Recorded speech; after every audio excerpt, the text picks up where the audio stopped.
محمد بن بشار سے اور انہوں نے عبد الرحمن بن مہدی کے طریق سے روایت کی ہے. اور حضور علیہ الصلوۃ والسلام نے فرمایا اس حدیث میں بھی الا هل عسى رجل يبلغه الحديث، فرمایا آقا علیہ الصلوۃ والسلام نے کہ ایسا ہوگا کہ کسی ایک شخص کے پاس یبلغ الحدیث انی، میری حدیث پہنچے گی، کسی شخص کے پاس میری ایک حدیث سند کے ساتھ یا روایت کی جائے گی، وَهُوَ مُتَّكِئٌ عَلَىٰ أَرِيكَتِهِ، اور وہ اپنی مزین نشست پر، مالدار آدمی ہے اور ایک حدیث کے الفاظ سے پتہ چلتا ہے کہ اس کا پیٹ خوب بھرا ہوا ہوگا، بھوکا نہیں ہوگا، تو وہ نشست پر بیٹھا ہوگا، مزین زینت والی نشست پر. فیقول، جب اس تک میری حدیث حوالے کے طور پر کوٹ کی جائے گی، ریفرنس کے طور پر، حجت کے طور پہ، سند کے طور پر، اتھارٹی کے طور پر میری حدیث اسے کوٹ کی جائے گی، تو وہ کہے گا، وہ وہی کچھ کہے گا جو آج منکرین حجیت حدیث کہہ رہے ہیں. کہے گا فیقول بیننا و بینکم کتاب اللہ، وہ کہے گا نہیں، ہم حدیث رسول کو نہیں مانتے، ہم اسے حجت اور اتھارٹی نہیں مانتے، ہمارے درمیان کسی بھی مسئلے پر فیصلہ کرنے کے لیے حجت اللہ کی کتاب قرآن ہے، ہمارے اور تمہارے درمیان کسی ایشو کو ریزالو کرنے اور کسی مسئلے کو فائنلائز کرنے کے لیے حجت کتاب اللہ ہے. وما وجدنا فی حلالا استحللناہ، پس ہم جو چیز قرآن میں دیکھیں گے پائیں گے کہ قرآن نے اس کو حلال کہا، اس کو حلال سمجھیں گے. وما وجدنا فی حراما حرمناہ، اور جس چیز کو قرآن میں دیکھیں گے کہ قرآن نے حرام کہا اسی کو حرام سمجھیں گے. یہ اس شخص کا قول ہوگا، اس کی سٹیٹمنٹ ہوگی. اب اس کی سٹیٹمنٹ کو رد کیا حضور علیہ السلام نے اور آگے فرمایا اپنی طرف سے سن لو، وَإِنَّمَا حَرَّمَ رسول اللہ صلی اللہ علیہ وآلہ وسلم کما حرم اللہ، اور سن لو وہ جھوٹ کہتا ہوگا، وہ فتنہ پرور ہوگا، وہ جھوٹا ہوگا، بددیانت ہوگا، اس کی بات پہ یقین نہ کرنا کہ جو قرآن میں ہے اس حلال کو حلال سمجھیں گے، جو قرآن میں حرام ہے اسی حرام کو حرام سمجھیں گے، اور جو حضور کی حدیث بطور حجت کوٹ کی گئی ہے ہم اس کو ایکسیپٹ نہیں کرتے، یہ حجت نہیں ہے، صرف قرآن حجت ہے. فرمایا وہ جھوٹ بولتا ہے. انما حرم رسول اللہ صلی اللہ علیہ وسلم کما حرم اللہ، سن لو جس کو اللہ کا رسول حرام ڈکلیئر کرے اور وہ قرآن میں نہ ہو، وہ قرآن میں اس کی حرمت کا ذکر قرآن میں نہ ہو، فقط زبان رسالت سے جس کو حرام ڈکلیئر کر دیا جائے، اللہ کا رسول جس کو حرام کہہ دے، فرمایا کما حرم اللہ، وہ شے اسی طرح حرام ہے جس طرح اللہ نے حرام کی. وہ میری حدیث جس کو حرام کہے اس کی حرمت اسی طرح قطعی اور حجت ہے جس طرح قرآن کسی چیز کو حرام کر دے، اور میری سنت کے ذریعے جو چیز حرام ڈکلیئر کر دی گئی وہ اسی طرح حرام سمجھو جس طرح قرآن نے حرام ڈکلیئر کر دیا. یہ حدیث. اب اس کے بعد اگلی حدیث اسی لفظ سنت پر، اب لفظ سنت پر کوٹ کر رہا ہوں میں، دونوں الفاظ کو ساتھ لے کے چل رہا ہوں، حدیث کو بھی اور سنت کو بھی. امام ترمذی نے ابواب العلم میں روایت کی، حدیث نمبر ہے 2678. امام ترمذی نے اس کو مسلم بن حاتم الانصاری البصری سے روایت کیا، اور وہ سعید بن مسیب کے طریق پر روایت کرتے ہیں، اور اس حدیث کے راوی حضور علیہ السلام سے حضرت انس بن مالک رضی اللہ تعالی عنہ. اب یہ دیکھ لیں، اب یہ تو عثمان غنی کی شہادت سے پہلے کی بات، یہ تو آقا علیہ السلام کے فرمودات ہیں، اور جلیل القدر صحابہ روایت کر رہے ہیں، اور اس خارجی لیڈر کے قول سے امام حسن بصری سے بھی پہلے کہ انہوں نے سنت رسول کو first time in the history انہوں نے بیان کیا. کتنی بھونڈی بات ہے، بے بنیاد بات ہے. تو حضرت انس بن مالک رضی اللہ تعالیٰ عنہ فرماتے ہیں قال علی رسول اللہ صلی اللہ علیہ وآلہ وسلم، کہ مجھے حضور علیہ السلام نے فرمایا یا بنیہ ان قدرت ان تصبح و تمسی لیس فی قلبک غش لأحد فافعل. اے میرے بیٹے، انس بن مالک کو ویسے تو پوری امت حضور کی اولاد ہے، مگر انس بن مالک کو بطور خاص اے بیٹے اس لیے کہا کہ وہ 10 سال آقا علیہ السلام کے گھر میں خادم خاص رہے، تو شفقت اور محبت کی وجہ سے فرمایا میرے بیٹے. اس لیے محدثین نے ابواب قائم کیے کہ جو شاگرد ہوں، جو مرید ہوں، جو خادم ہوں، ان کے ساتھ شفقت اور محبت کے لیے بلانا ہو تو ان کو بیٹا کہہ کے بلایا جائے۔ آقا علیہ السلام کی سنت ہے، یا بنیا، اے میرے بیٹے۔ فرمایا اگر تجھ سے ہو سکے تو یہ کر، ایک کام کی بات نصیحت کرتا ہوں کہ ہر صبح تیری اس حال میں ہو اور ہر شام بھی تیری اس حال میں ہو کہ کسی دوسرے شخص کے بارے میں تیرے دل کے اندر کوئی میل کچیل نہ ہو، یعنی نہ کسی کے بارے میں کوئی میل کچیل صبح کے وقت ہو، نہ کسی کے بارے میں میل کچیل شام کے وقت ہو، یعنی تیری صبحیں بھی صفائے قلب کے ساتھ گزریں اور تیری شامیں بھی صفائے قلب کے ساتھ گزریں، یعنی دن شروع ہو تب بھی تیرا دل صاف ہو اور دن ختم ہو، رات کا آغاز ہو تب بھی تیرا دل میل کچیل سے صاف ہو۔ ثم قال علی، پھر آگے فرماتے ہیں اب میں بطور خاص اس سبجیکٹ پہ کنسنٹریٹ کر رہا ہوں کہ کتنی کلیئر آقا علیہ الصلوۃ والسلام کا یہ ارشاد ہے اور حدیث پاک ہے لفظ سنت پر۔ فرمایا ثم، پھر آقا علیہ السلام مجھے فرمایا یا بنیا وذالک من سنتی، میرے بیٹے یہ میری سنت ہے کہ ہر وقت اپنے دل کو ہر قسم کے غل سے، غش سے، میل سے، کچیل سے، بغض سے، کینہ سے، کدورت سے ہر وقت دل کو پاک صاف رکھنا، یہ میری سنت ہے۔ اب یہاں ایک لمحہ بات کو روک کر موضوع آگے چل رہا ہے، مگر میں چند کلمات نصیحت کے اپنے سامعین کو ضرور کہنا چاہتا ہوں۔ کتنے لوگ ہیں ہم میں سے جو دین کی تبلیغ کرتے ہیں اور آقا علیہ السلام کی سنتوں پر عمل کرتے ہیں اور سنتیں آگے پہنچاتے ہیں اور سنتوں کی ترغیب دیتے ہیں اور سنتوں کو اپناتے ہیں؟ کتنے لوگ ہیں؟ بڑے شمار ہیں۔ اگر ہمارا یہ ذہن ہے کہ ان کاموں کے ساتھ ہم نے حضور کی سنت پہ عمل بھی کر لیا اور سنت کی لاج رکھ لی تو یہ حدیث نفی کر رہی ہے، ہاں وہ سنت ہے اور ہر سنت پر عمل کا اجر ہے اور ہر سنت پہ ترغیب ہے اور ہر سنت کی اپنی جگہ اہمیت ہے، کسی سنت کی نفی نہیں، ہر سنت کا ایک اجر ہے، مگر اس سنت کی آقا علیہ السلام اس مقام پر اپنی سنت کی روح بیان کر رہے ہیں کہ میری سنت کی بھی ایک روح ہے اور وہ بھی سنت ہے۔ فرمایا کیا کہ اگر ظاہر تم مطابق سنت کر لو اور باطن میں تمہارا اپنے بھائیوں کے لیے بغض رہے، یہ سب کچھ کیا ہے؟ یہ وہ غش ہے، یہ وہ کدورت ہے، یہ وہ کینہ ہے، یہ وہ بغض اور عناد ہے جس کو دل سے نکال دینے کا نام آقا علیہ السلام نے سنت رکھا ہے۔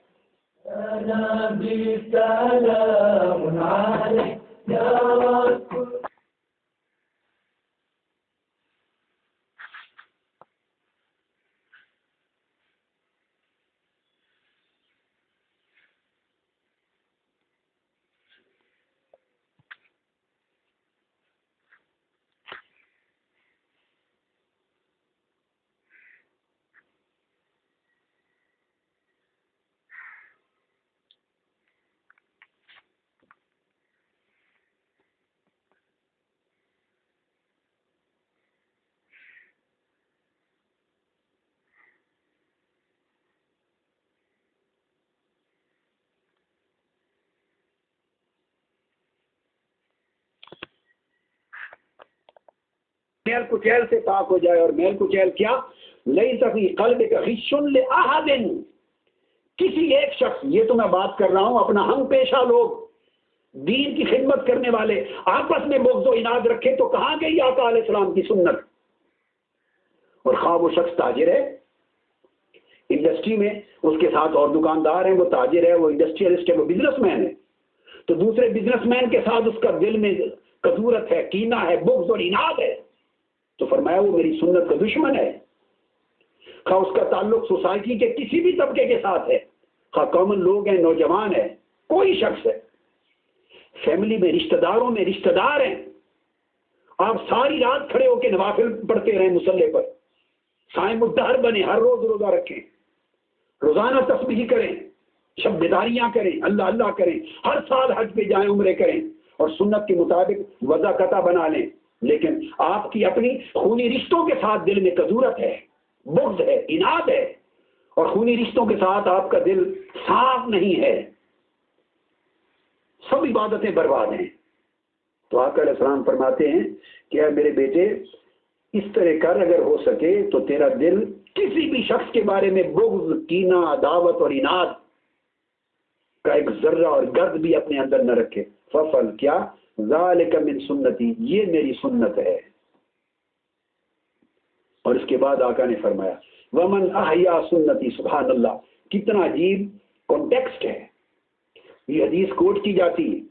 آپ دیکھتے ہوں گے بہت ساری مساجد میں بورڈوں پر یہ حدیث لکھی ہوتی ہے۔ وہ ایک تو اس حدیث کا ریفرنس ہم اورینٹلسٹ اور مستشرقین کے جھوٹے مفروضے کی رد میں دے رہے ہیں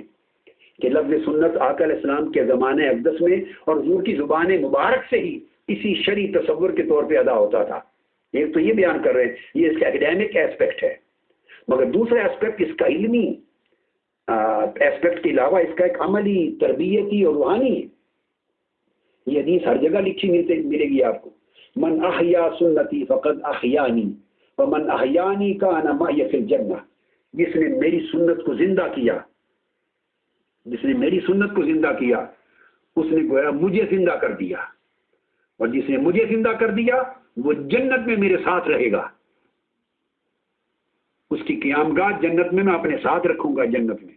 میرا پڑوسی ہوگا۔ اب یہاں دیکھیے کہ آقا علیہ السلام نے یہ جو فرمایا جس نے میری سنت کو زندہ کیا، اس فرمان کا سیاق و سباق کیا ہے؟ بے شک آقا علیہ السلام کی ہر سنت کو زندہ کرنا لائق اجر ہے، مگر اس مقام پر یہ جو کلمات ارشاد فرمائے اس کی بیک گراؤنڈ یہ ہے کہ پہلے حضور نے اپنی سنت کا ایک معنی متعین کیا ہے، اور وہ یہ صفائے قلب، دل کو بغض اور کینے اور اناد سے پاک کرنا، سخاوت نفس، سلامتی صدر، سینے کا پاک صاف ہونا، دل کا پاک صاف ہونا، دل کے اندر کسی کے لیے بغض اور اناد اور کینہ نہ ہونا، صفائے قلب و باطن کو متعین کر کے فرمایا یہ سنت ہے۔ اور اب یہ فرما کے کہ یہ میری سنت ہے، اس پر فرما رہے ہیں جس نے میری سنت کو زندہ کیا اس نے گویا مجھے زندہ کر دیا۔ بے شک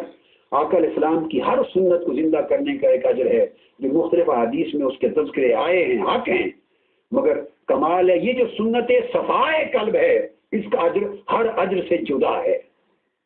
جو صفائے قلب کی سنت ہے کہ اگر تمہارا دل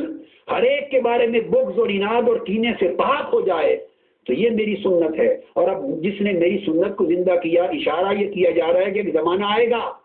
جب لوگوں کے دلوں میں بغض بڑھ جائیں گے، لوگوں کے دلوں میں اناد بڑھ جائیں گے، کینہ بڑھ جائے گا، دیکھیں گے ملتے ہوئے ایک دوسرے کو ہاتھ ملائیں گے، گلے ملیں گے، معانقے کریں گے اور چہرے کو ہنسانے کی کوشش کریں گے، مصنوعی طریق سے خوشی ظاہر کریں گے چہرے پر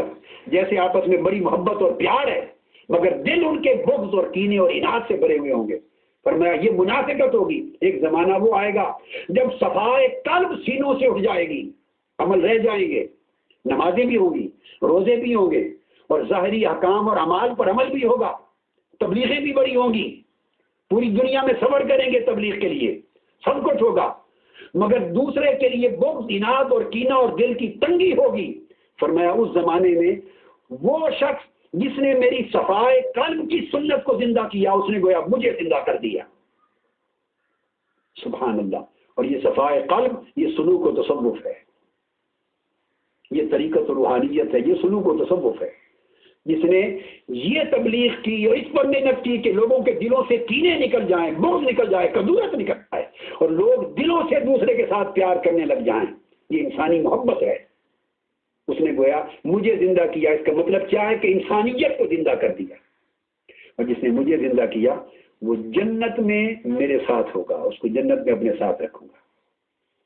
تو یہ میں نے ریفرنس اس لیے دیا کہ اس سے جہاں یہ تربیتی بات میں نے کر دی، پلٹ کے پھر اسی موضوع پر آ جاتے ہیں کہ آقا علیہ الصلوۃ والسلام نے خود لفظ استعمال فرمایا من سنتی، یا بنیا ذالک من سنتی، یہ میری سنت ہے، اور جس نے میری سنت کو زندہ کیا اس نے گویا مجھے زندہ کیا۔ تو سنت کا لفظ آقا علیہ السلام کے زمانے اقدس میں حضور کے طرز عمل، حضور کے شعار حیات اور حضور کے طرز عمل اور حضور کے اسلوب زندگی اور حضور کی زندگی کے جو احوال ہیں ان کے اوپر آقا علیہ السلام سنت کے لفظ کا استعمال فرما کر اسی کی آگے تلقین کرتے کہ اس کو جاری بھی رکھنا اور اگر یہ مٹنے لگے تو اس کو زندہ کرنے کی کوشش بھی کرنا۔ اسی جامع ترمذی میں اس سے اوپر حدیث نمبر 2677 بھی آئی ہے، 2677 اسی سے اوپر اس میں آقا علیہ الصلوۃ والسلام نے فرمایا، وہ بھی یہی حدیث ہے، الفاظ دیگر ہیں، بلال بن حارث رضی اللہ تعالیٰ عنہ حدیث کے راوی ہیں، اور امام ترمذی نے اس کو عبداللہ بن عبد الرحمن اور پھر عیینہ کے طریق سے روایت کیا ہے۔ بلال بن حارث روایت کرتے ہیں کہ آقا علیہ الصلوۃ والسلام، حضور علیہ السلام نے فرمایا بلال بن حارث کو کہ جان لے، بلال بن حارث کو آقا علیہ السلام نے فرمایا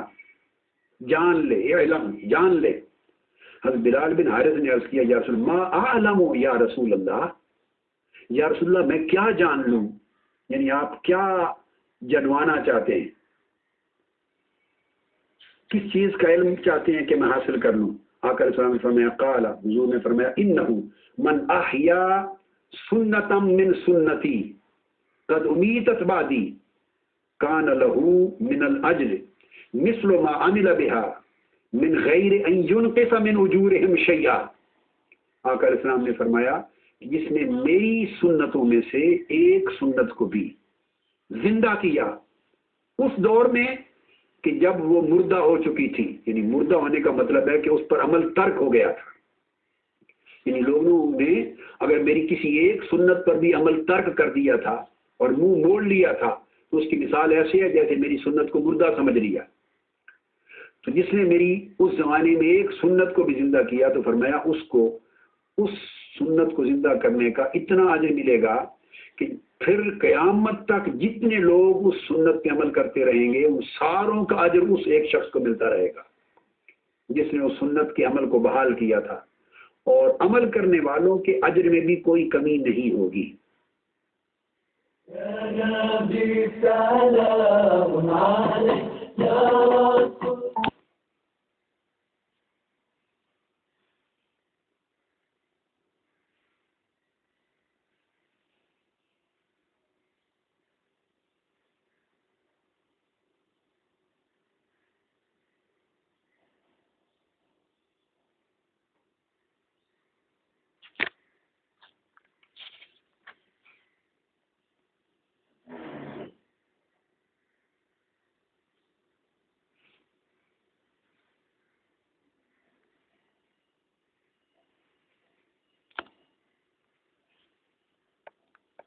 اسی جامع ترمذی کو ہم آگے لے کے چل رہے ہیں۔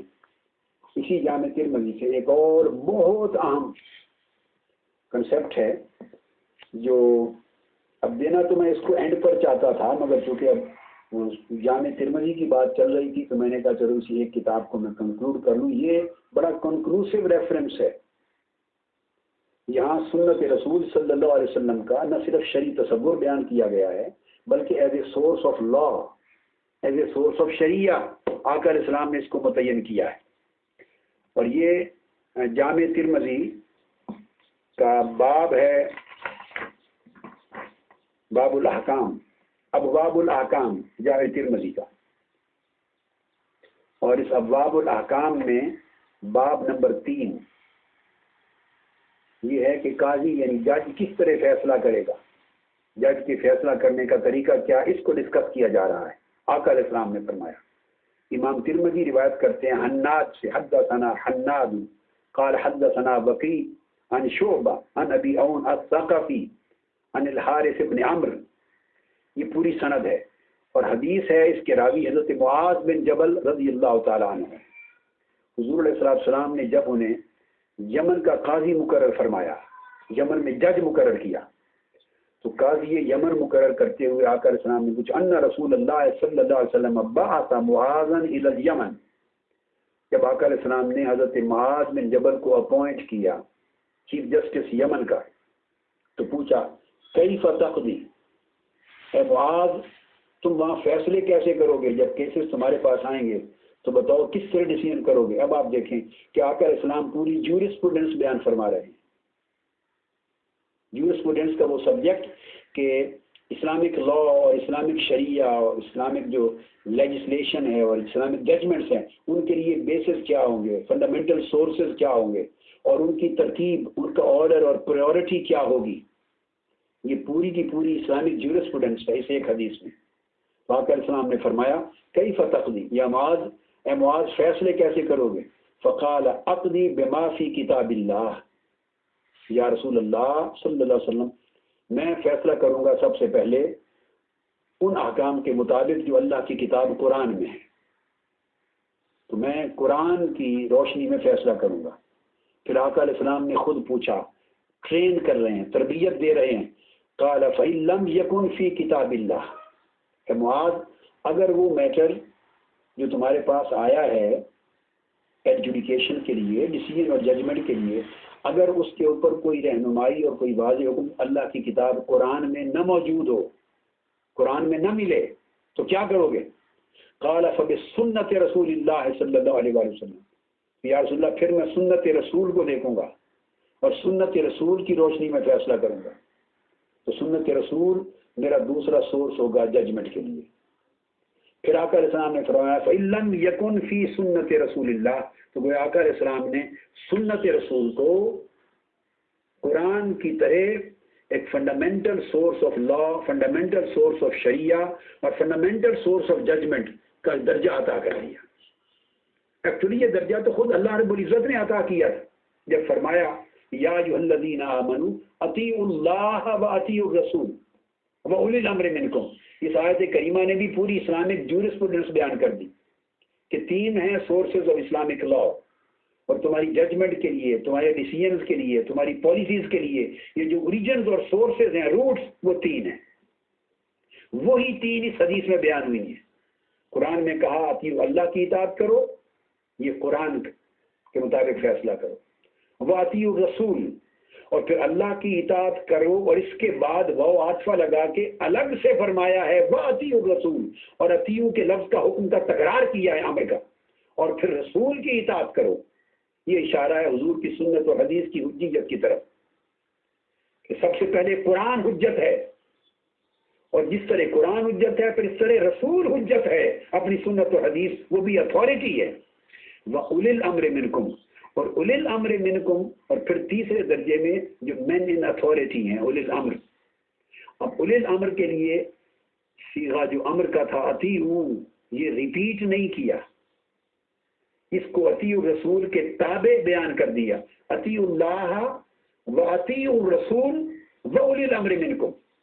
تیسری بار نہیں ریپیٹ کیا اطیعوا۔ تو اشارے یہ دے دیے کہ fundamental, permanent, unchallengeable, constant, perpetual, unconditional جو سورسز ہیں شریعہ کے اور سورسز ہیں لا کے اور لیجسلیشن کے، وہ دو ہیں، اللہ اور اللہ کے رسول، یعنی قرآن اور سنت و حدیث۔ یہ انکوالیفائڈ سورسز ہیں، انچیلنجیبل سورسز ہیں، اس پر کوئی اف اور بٹ نہیں ہے۔ جس طرح کوئی چیز، کوئی امر، کوئی حکم اور کوئی نہیں اللہ سے ثابت ہو جائے یعنی قرآن سے، اور کوئی مسلمان اس پر ایف اور بٹ نہیں کر سکتا، اس طرح اگر کوئی حکم اور نہیں رسول اللہ صلی اللہ علیہ وسلم سے ثابت ہو جائے، حضور کی سنت و حدیث سے، اس پر کوئی ایف اور بٹ نہیں ہو سکتا۔ There would be no challenge, no condition, no qualification, no exemption، کوئی وے آؤٹ نہیں ہوگا اس میں جان بچانے کا۔ یہ دو پرماننٹ ہیں، مینڈیٹری ہیں، کمپلسری ہیں۔ اور تیسرا اولی الامر منکم، اور جو تم میں سے اولی الامر ہیں، یہ تیسرے درجے میں اطیعوا کے لفظ کا تکرار نہ کرنا اس بات کی طرف اشارہ ہے کہ یہ ڈیپینڈنٹ سورسز ہیں۔ پہلے دو انڈیپینڈنٹ تھے، قرآن اور سنت، اللہ اور اللہ کا رسول، یعنی قرآن سنت انڈیپینڈنٹ سورسز تھے، ایبسلیوٹ اتھارٹی تھی، ایبسلیوٹلی بائنڈنگ تھی، وداؤٹ اینی کنڈیشن۔ اولی الامر منکم یہ کنڈیشنلی بائنڈنگ ہیں، یہ ڈیپینڈنٹ سورسز ہیں، کنٹینجنٹ ہیں، کنڈیشنل ہیں، کوالیفائڈ ہیں،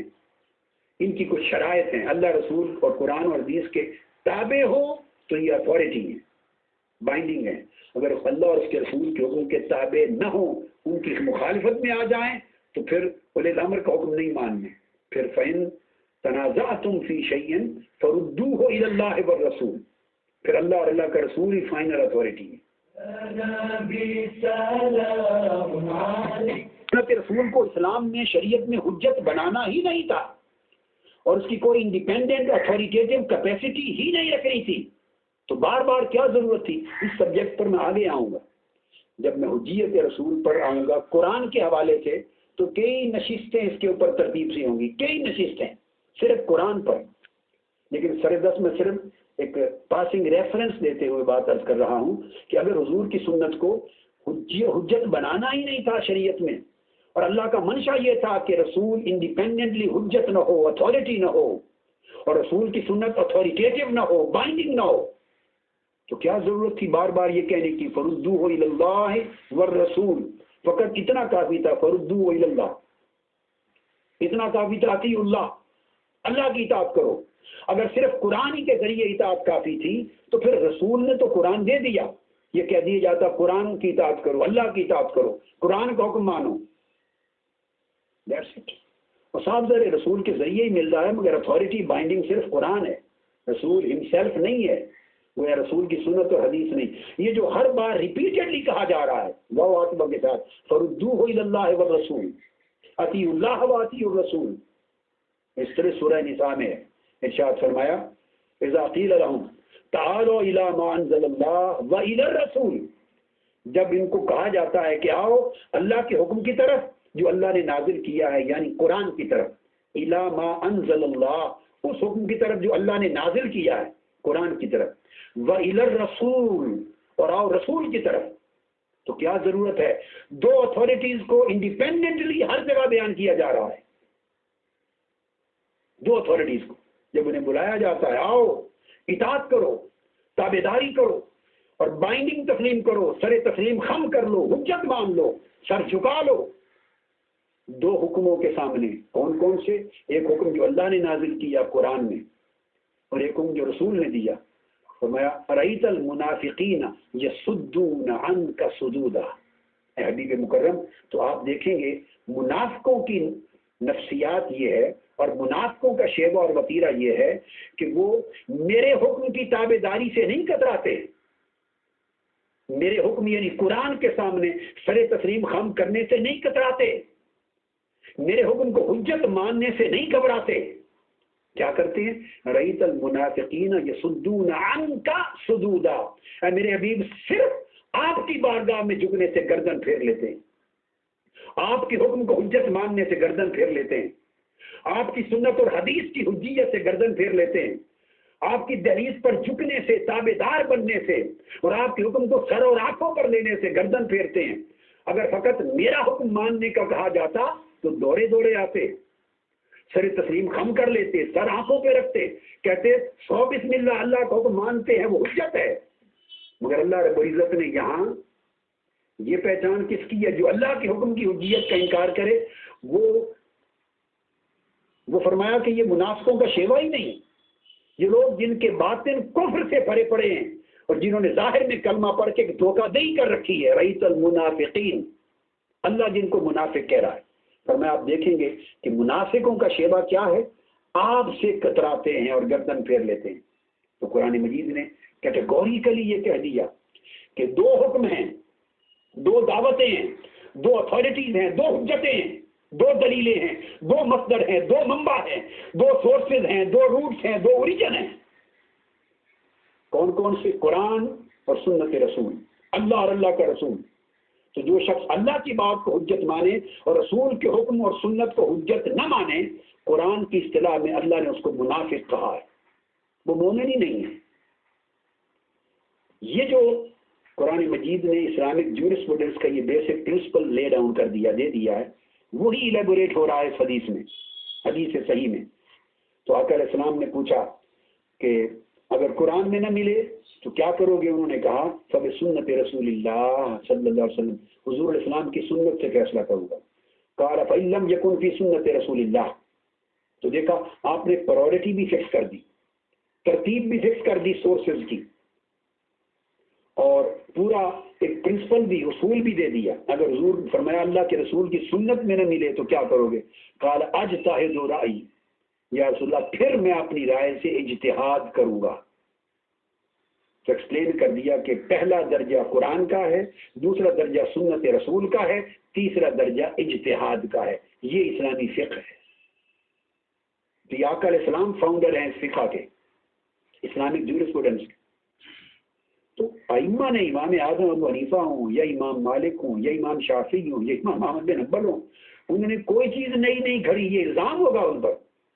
انہوں نے تو اسکروٹینائز کر کے ایک کریٹیکل اسٹڈی کرنے کے بعد کلاسیفائی کیا ہے، کوڈیفائی کیا ہے، کمپائل کیا ہے، اور ایک بڑے باصول سائنٹیفک طریقے سے کتب میں ان چیزوں کو یکجا کیا ہے۔ تو تشکیل تو آقا علیہ السلام نے فقہ اسلامی کی خود دی ہے، اور سنت رسول کی حجیت خود مقرر کی، اور تیسرا اجتہاد کی مشروعیت بھی خود مقرر کی کہ اگر قرآن میں نہ ملے تو سنت رسول، سنت میں نہ ملے تو اجتہاد۔ اس اجتہاد میں انالوجی بھی ہے اور کنسنسس آف اوپینین بھی ہے۔ قال الحمدللہ الذی وفق رسول اللہ صلی اللہ علیہ وسلم۔ جب معاذ بن جبل نے یہ کلمہ کہا تو آقا علیہ السلام ایک حدیث میں آتا ہے تھپکی دی، اور آقا علیہ السلام نے فرمایا اللہ کا شکر ہے جس نے اپنے رسول کے نمائندے کو یہ توفیق دی کہ وہ صحیح طریقے کو پا گیا۔ تو آقا علیہ السلام نے سرٹیفائی کر دیا، ویریفائی کر دیا، توثیق کر دی، آقا علیہ السلام نے تائید کر دی۔ تو فرمایا کہ اللہ کا شکر ہے جس نے اپنے رسول یعنی رسول اللہ کے نمائندے کو، یعنی معاذ بن جبل کو جو بھیج رہا ہوں، اس کا سینہ کھول دیا، اس کو توفیق دی کہ وہ پورے طریقہ کار کو سمجھ گیا جس طریقے سے میں چاہتا تھا کہ فیصلے کیے جائیں۔ پھر یہی حدیث جو میں نے پہلے عرض کی، یہ حناد اور وقی اور شعبہ کے طریق سے روایت ہوئی ہے، اور پھر یہی حدیث محمد بن بشار نے محمد بن جعفر سے اور عبد الرحمن بن مہدی کے طریق سے بھی روایت کی ہے۔ اور اس حدیث کو نہ صرف امام ترمذی نے روایت کیا ہے، حدیث صحیح ہے، اس کو امام احمد بن حنبل نے روایت کیا ہے مسند میں، اسی حدیث کو امام ابو داؤد نے بھی روایت کیا اپنی سنن میں، اسی حدیث کو امام طیالسی نے بھی روایت کیا ہے اپنے مسند میں، اس کو امام ابن ابی شیبہ نے روایت کیا ہے اپنے مصنف میں، اس کو امام دارمی نے روایت کیا ہے اپنی سنن میں، اسی کو امام بہقی نے بھی روایت کیا ہے سنن کبریٰ میں، اور ہر امام نے الگ الگ طریق اور الگ الگ سند کے ساتھ اس حدیث کو آگے روایت کیا ہے۔ تو آج ہم اس بات پہ پہنچے ہیں اس نشست میں، اور اس کے بعد اگلے ریفرنسز اور ہیں انشاءاللہ جو اگلی نشست میں ہم دیں گے۔ آج کی بات یہاں پر کنکلوڈ ہوئی کہ آقا علیہ الصلوۃ والسلام نے سنت رسول کو اور سنت کو وہ پورا ٹیکنیکل معنی اور ٹیکنیکل سینس اور اس کا جو پورا شرعی تصور ہے وہ سارا عطا کیا، اور نہ صرف عطا کیا بلکہ اس کو امپلیمنٹ کیا، اور صحابہ کرام کو وہ سکھایا اور ان کو ٹرین کیا، اور یہی ٹریننگ ان کے لیے بیسک جورسپروڈنس کی بنیاد بن گئی۔ تو یہ آخری حدیث جس پر آج کی گفتگو ختم کر رہا ہوں، اس سے یہ بات اسٹیبلش ہو گئی کہ یہ سنت رسول کو حضور علیہ السلام نے باقاعدہ سورس آف لا ڈکلیئر کر دیا تھا، اور باقاعدہ قرآن کی طرح قرآن کے بعد حجت ڈکلیئر کر دیا تھا، اور اس کے بعد اجتہاد، اور ثانیاً یہ کہ اس پرائرٹی کے ساتھ اپنے صحابہ کو ٹرین کر رکھا تھا، اور جب ان کو کہیں بھی گورنر یا چیف جسٹس یا جج یا عامل بنا کے مقرر کر کے بھیجتے کسی بھی صوبے میں، تو آقا علیہ السلام ان سے پوچھ کے ان کو ٹرین کرتے، پختگی پیدا کرتے کہ یہ طریقہ کار ہے شریعت کا کے احکام کا،